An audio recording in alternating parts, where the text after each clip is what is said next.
Hello friends, इस video में हम लोग स्टडी कर रहे हैं डायबिटीज़ के बारे में। डायबिटीज़ जो है दो तरह का होता है, डायबिटीज़ मिलाइटस और डायबिटीज़ इंसिपिडस।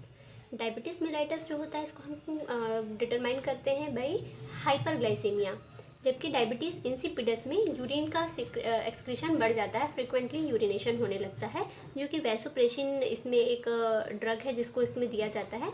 हमारे लिए मेन अभी जो हम डिस्कस करेंगे वो डायबिटीज़ मिलाइटस के बारे में बात करेंगे।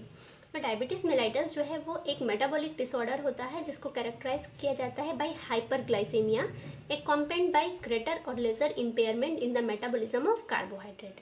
यहाँ पर क्या हो रहा है, डायबिटीज़ मेलाइटस एक मेटाबॉलिक डिसऑर्डर है, मतलब जब कार्बोहाइड्रेट का मेटाबॉलिज्म प्रॉपरली नहीं हो पाता है उस कंडीशन में ग्लूकोज का लेवल बढ़ने लग जाता है ब्लड में, तो इसे ही हम क्या कहते हैं, डायबिटीज़ मेलाइटस कहते हैं। इसका कॉज क्यों होता है डायबिटीज़ मेलाइटस, तो इसके दो कारण हैं। पहला तो defect in either insulin secretion और रिस्पॉन्स और बोथ, या इंसुलिन का सेक्रेशन डिफेक्टिव है, मतलब प्रॉपर अमाउंट में, एडिक्वेट अमाउंट में इंसुलिन सेक्रेट नहीं हो रहा है उसकी वजह से। दूसरा, इंसुलिन सेक्रेट तो हो रहा है, लेस कंसंट्रेशन में है, और लेकिन उसका रिस्पॉन्स नहीं आ रहा, मतलब इसका जो मेटाबॉलिक एक्टिविटी है, जो मेटाबॉलिज्म करवा रहा है ग्लूकोज का, वो प्रॉपरली नहीं हो पा रहा है, या ये दोनों कारण। तो ये इसके कॉज हो गए डायबिटीज़ के। इंसुलिन एक हार्मोन है जो कि पेनक्रियास के बीटा सेल से रिलीज़ किया जाता है, सेक्रेट किया जाता है, और ये ग्लूकोज के मसल्स में अपटेक को बढ़ाता है, जिससे कि ग्लूकोज का यूटिलाइजेशन होता है और ग्लूकोज का लेवल बॉडी में नॉर्मल रहता है। तो इसके लिए इंसुलिन बहुत ही इम्पॉर्टेंट है ग्लूकोज के मेटाबॉलिज्म के लिए। टाइप्स, डायबिटीज़ कितने टाइप का है, तो जनरली 3 टाइप का है। टाइप 1 डायबिटीज़ मेलाइटस, इसे हम जुवेनाइल डायबिटीज़ भी कहते हैं। इसमें टाइप 1 डायबिटीज़ मेलाइटस में कंप्लीट बीटा सेल डिस्ट्रक्शन रहता है। ऐसा ऑटो इम्यून प्रोसेस की वजह से होता है, जिससे कि कंप्लीट डेफिशिएंसी होती है इंसुलिन की, क्योंकि कंप्लीटली जो बीटा सेल्स हैं जिससे कि इंसुलिन रिलीज़ किया जाता है वो बीटा सेल कंप्लीटली डिस्ट्रक्टेड होते हैं, तो इंसुलिन का रिलीज़ हो ही नहीं पाता है, इंसुलिन की सिंथेसिस ही नहीं हो पाती है, तो ये कम्प्लीटली यहाँ पर इंसुलिन एब्सेंट है।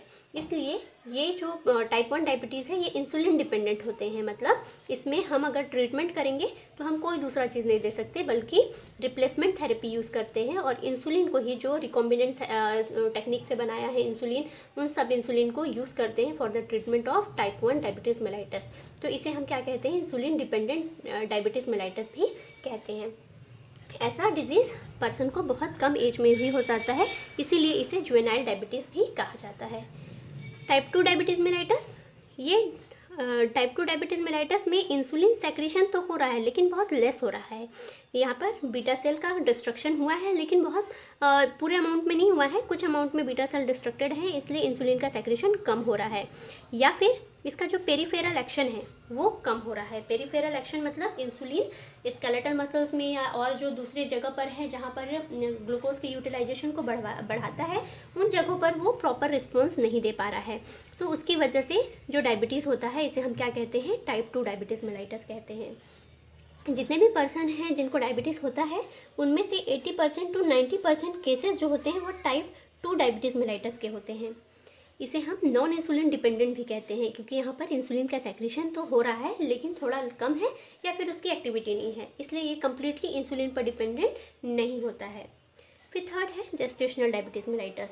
ये तभी होता है जब प्रेगनेंसी हो, मतलब फीमेल्स में होता है, और प्रेगनेंसी के दौरान जो होने वाला डायबिटीज़ होता है, हाइपरग्लाइसेमिया होता है, इसे हम जेस्टेशनल डायबिटीज़ कहते हैं। जब आफ्टर डिलीवरी ये प्रॉब्लम ठीक हो जाता है। कुछ ही पर्सन्स होते हैं जो कि फ्यूचर के लिए सस्पेक्टेड होते हैं कि उनको फ्यूचर में भी डायबिटीज़ मेलाइटस हो सकता है, तो इसे हम क्या कहेंगे, gestational diabetes. General symptoms, weight loss, polyuria मतलब बहुत ज़्यादा यूरिन का रिलीज़ होना, पॉलीडिप्सिया एंड पॉलीफेजिया मतलब कि उनमें बहुत ज़्यादा भूख लगने लगती है उन पेशेंट को, कॉन्स्टिपेशन, फैटिक, क्रैम्प्स पड़ने लगते हैं, ब्लड विज़न, उनका विज़न डिस्टर्ब हो जाता है, ये सब इनके जनरल सिम्टम्स हैं। Pathophysiology of diabetes mellitus, type 1 diabetes mellitus auto immune destruction है इंसुलिन का, इसलिए इंसुलिन का जो प्रोड्यूसिंग सेल है वो कम्प्लीटली डिस्ट्रक्टेड हो गए हैं पेनक्रियाज में। तो type 1 diabetes mellitus auto immune destruction हो रहा है, मतलब हमारा खुद का ही जो इम्यून सिस्टम है वही जो बीटा सेल्स हैं उनको डिस्ट्रक्ट कर रहे हैं, जिसकी वजह से इंसुलिन का प्रोडक्शन नहीं हो रहा है।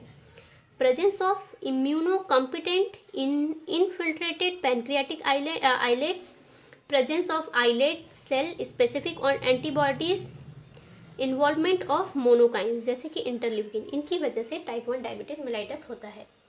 अब हम देखते हैं टाइप 2 डायबिटीज़ मेलाइटस क्यों हो रहा है।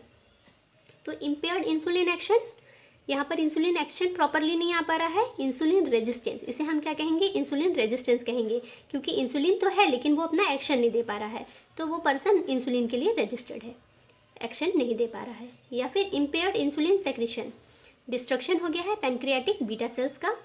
Increase production of glucose by the liver, या इसका तीसरा कारण क्या हो सकता है कि ग्लूकोज का प्रोडक्शन ही बढ़ गया है। अब हम यहाँ पर एक एक करके इसको समझने की कोशिश करते हैं। सपोज कीजिए ये पैनक्रियाज है, पैनक्रियाज में बीटा सेल्स प्रेजेंट होते हैं। कुछ स्ट्रेस की प्रॉब्लम की वजह से या कुछ प्रॉब्लम्स की वजह से बीटा सेल का डिस्ट्रक्शन हो गया है। जब बीटा सेल का डिस्ट्रक्शन हो गया है तो क्या हो रहा है, इंसुलिन का रिलीज कम हो गया है। इंसुलिन के रिलीज के कम होने से ये मसल्स हैं जो स्केलेटल मसल्स हैं, मसल्स में जो ग्लूकोज का अपटेक होता है वो कम हो गया है। जब मसल्स में ग्लूकोज का अपटेक कम हो गया है तो इसकी वजह से क्या होगा, ग्लूकोज का जो लेवल है ब्लड में वो बढ़ने लगेगा, तो हाइपरग्लाइसेमिया इंड्यूस होगा। एक मैकेनिज्म, हम यहाँ पर 3 मैकेनिज्म बताएंगे, आप एक एक करके ध्यान देंगे। पहला मैकेनिज्म क्या था कि बीटा सेल का डिस्ट्रक्शन है, पैनक्रियाटिक बीटा सेल्स में बीटा सेल्स जो है डिस्ट्रक्ट हो गए हैं, जिससे कि इंसुलिन का रिलीज कम हो गया है। इंसुलिन के रिलीज के कम होने की वजह से जो ग्लूकोज का अपटेक है मसल्स में, क्योंकि स्केलेटल मसल में सबसे ज़्यादा ग्लूकोज अपटेक किया जाता है और एनर्जी यूज़ किया जाता है, एनर्जी प्रोड्यूस किया जाता है, जिससे कि मसल में कॉन्ट्रैक्शन या मसल के मूवमेंट पॉसिबल होते हैं। तो ग्लूकोज का अपटेक यहाँ पर कम हो गया है। ग्लूकोज के अपटेक के कम होने की वजह से ब्लड में ग्लूकोज का लेवल बढ़ गया है, तो इसे हम क्या कहेंगे, हाइपरग्लाइसेमिया कहेंगे। सेकेंड मैकेनिज्म क्या है, ओबेसिटी। ओबेसिटी, अगर कोई पर्सन बहुत ओबेस है तो क्या होता है कि जो मसल्स के ऊपर रिसेप्टर्स है, जो कि इंसुलिन के रिसेप्टर है, वो इंसुलिन के रिसेप्टर्स के ऊपर एक फैट का लेयर बन जाता है, जिसकी वजह से इंसुलिन रेजिस्टेंस हो जाता है और इंसुलिन अपना वर्क नहीं कर पाता है। तो मसल्स में आगे इंसुलिन है ही नहीं, तो ग्लूकोज का अपटेक भी लेस हो जाता है और हाइपरग्लाइसेमिया हो जाता है।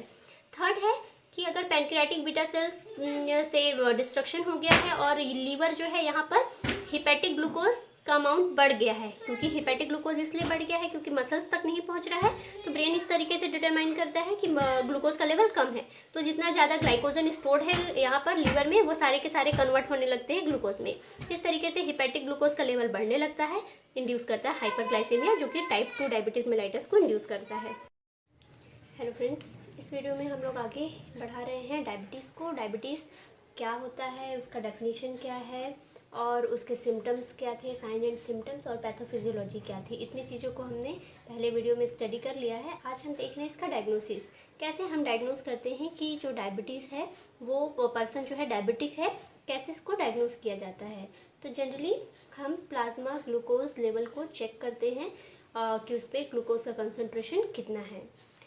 तो यहाँ पर फास्टिंग, नॉर्मल, इम्पेयर्ड और डायबिटीज़ मेलाइटस, हम यहाँ पर 3 वैल्यू लेंगे, जिसमें हमको पता चलेगा कि पर्सन नॉर्मल है कि उसमें ग्लूकोज का जो टॉलरेंस है वो इम्पेयर्ड है या फिर वो डायबिटीज़ मेलाइटस का पेशेंट है, कैसे हमको पता चलेगा। तो एक तरीका होता है फास्टिंग प्लाज्मा ग्लूकोज चेक करने का, जिसमें जो फास्टिंग लेवल पे मॉर्निंग के समय जब पर्सन ने कुछ नहीं खाया है उस समय हम ब्लड लेते हैं और उसमें ग्लूकोज का कंसनट्रेशन चेक करते हैं। अगर कंसनट्रेशन लेस देन 100 mg/dl आता है तो उसको हम नॉर्मल रेंज में रखते हैं कि ग्लूकोज का लेवल नॉर्मल है, ज़्यादा नहीं है, तो वो पर्सन नॉर्मल है। अगर ग्लूकोज का लेवल 100 से 125 mg/dl के बीच में होता है, इसका मतलब क्या है कि वो डायबिटिक तो नहीं है लेकिन वो प्री डायबिटिक है, इम्पेयर्ड है, उसमें ग्लूकोज का जो मेटाबॉलिज्म है वो प्रॉपरली नहीं हो पा रहा है, इसलिए ग्लूकोज का कंसनट्रेशन थोड़ा सा ज़्यादा है। जब ग्लूकोज का लेवल मोर देन या फिर इक्वल टू 126 mg/dl होता है, तब हम इसे क्या कहते हैं, डायबिटीज़ मेलाइटस का पेशेंट कहते हैं कि पर्सन डायबिटिक है। तो इस तरीके से हम फास्टिंग में प्लाज्मा ग्लूकोज का लेवल चेक करके ये डिटरमाइन करते हैं कि पर्सन डायबिटिक है या नहीं है। इसके बाद हम एक दूसरा टेस्ट देखते हैं, post prandial glucose level check करते हैं। पोस्ट प्रैंडियल ग्लूकोज लेवल का मतलब क्या है, जनरली हम खाने के 2 घंटे के बाद ग्लूकोज लेवल चेक करते हैं। इसको हम OGTT भी कहते हैं, ओरल ग्लूकोज टॉलरेंस टेस्ट। इसमें क्या होता है कि पर्सन को ग्लूकोज दिया जाता है और उसके 2 घंटे के बाद फिर ब्लड को लेते हैं और डायग्नोस करते हैं कि पर्सन डायबिटिक है या नहीं है। तो पोस्ट प्रेंडियल ग्लूकोज में अगर लेस देन 140 mg/dl आ रहा है value after 2 hours of meal, खाने के 2 घंटे के बाद जब हम ब्लड लेकर चेक कर रहे हैं और उसमें लेस देन 140 mg/dl आ रहा है ब्लड ग्लूकोज का कंसंट्रेशन, मतलब पर्सन नॉर्मल है।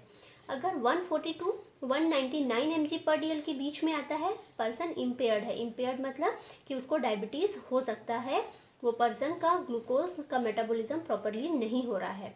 और थर्ड है, अगर मोर देन 200 mg/dl है, मतलब पेशेंट डायबिटीज़ मेलाइटस का पेशेंट है, उस पर्सन को डायबिटीज़ है। कॉम्प्लिकेशंस ऑफ डायबिटीज़ मेलाइटस, क्योंकि डायबिटीज़ मेलाइटस एक सिंड्रोम है, वो अपने साथ साथ बहुत सारे दूसरे ऑर्गन को भी अफेक्ट करता है, इसलिए उसमें कॉम्प्लिकेशंस होने के चांसेस बहुत ज़्यादा होते हैं। तो यहाँ पे एग्जांपल देखते हैं। एक्यूट कॉम्प्लिकेशंस क्या क्या है? हाइपोग्लाइसीमिया। हाइपोग्लाइसेमिया होने के भी चांसेस इसमें बहुत ज़्यादा होते हैं, क्योंकि कभी कभी क्या होता है कि ग्लूकोज का लेवल सडनली बहुत ज़्यादा रिड्यूस हो जाता है due to taking of the medicaments. जैसे जो हम डायबिटीज़ को ठीक करने के लिए दवाइयाँ ले रहे हैं, चाहे वो इंसुलिन ले रहे हैं पर्सन या फिर कुछ दवाइयाँ ले रहे हैं, उसकी वजह से अचानक से ही ग्लूकोज का लेवल बहुत डाउन हो जाता है, जिससे कि हाइपोग्लाइसेमिया प्रोड्यूस होता है। ये हाइपोग्लाइसेमिया जो है, इसका मतलब क्या है कि जो रेंज है वो बहुत ज़्यादा कम है इस 100 mg/dl से। तो इसको हम कहेंगे हाइपोग्लाइसेमिया। कीटोएसिडोसिस। कीटोएसिडोसिस का मतलब क्या है? कीटोन बॉडीज का प्रोडक्शन बहुत ज़्यादा होने लग रहा है। ये सब आप बायोकेमिस्ट्री में पढ़े होंगे कि कीटोन बॉडीज़ क्या होते हैं। तो कीटोन बॉडीज़ जो हैं वो लिपिड के ब्रेकडाउन से बनने वाले प्रोडक्ट हैं और उसकी सिंथेसिस बॉडी में लगातार चलती रहती है कीटोन की। तो ये कीटोन बॉडीज़ जब बहुत ज़्यादा बनने लगते हैं, तब क्या होता है कि इसकी वजह से कोमा भी इंड्यूस हो जाता है, जो कि बहुत ज़्यादा खतरनाक होता है। तो जब पर्सन को डायबिटीज़ होता है तो ग्लूकोज का मैक्सिमम कन्वर्जन कीटोन बॉडीज़ में होने लगता है, तो इससे क्या होता है? कीटोएसिडोसिस होता है। Hyperglycaemia crisis. अगर पर्सन का ग्लूकोज लेवल नॉर्मल नहीं चल रहा है, बहुत ज़्यादा हाइपरग्लाइसेमिया हो गया है, तो उसे हाइपरग्लाइसेमिया क्राइसिस कहते हैं। Chronic complications, microvascular complications. Vascular जो वस्कुलरिटी है, मतलब कि वेसल्स जो हैं वो अफेक्टेड होते हैं, इससे वेसल्स जो हैं उन पर लोड बढ़ जाता है। रेटिनोपैथी मतलब रेटिना का डैमेज होना, आई डैमेज होना। नेफ्रोपैथी किडनी का डैमेज होना। न्यूरोपैथी मतलब नर्व का डैमेज होना। ये सब क्रोनिक कॉम्प्लिकेशंस डायबिटीज़ के साथ लगे रहते हैं। मैनेजमेंट, इसको हम कैसे मैनेज करेंगे, डिजीज़ को ठीक करने की कोशिश कैसे करेंगे? तो सबसे पहले low intake of carbohydrate rich food. ऐसे फूड का अवॉइड करें जिसमें कार्बोहाइड्रेट बहुत ज़्यादा होते हैं, जैसे कि potato, rice, jellies, jams, cakes, जो भी बहुत ज़्यादा मीठी चीज़ें हैं उनको अवॉइड करना चाहिए। Choose foods with healthy fats. ऐसे फूड को चूज़ करें जिसमें फ़ैट का लेवल ठीक हो, क्योंकि फ़ैट जो है आगे चल के कीटोन बॉडीज़ में कन्वर्ट हो रहा है और यहाँ पे ग्लूकोनियोजेनेसिस का एक प्रोसेस होता है बॉडी में, जिससे कि लगातार ग्लूकोज का प्रोडक्शन होता रहता है अदर कंपाउंड से। तो इस तरीके से हेल्दी फैट चूज़ करें।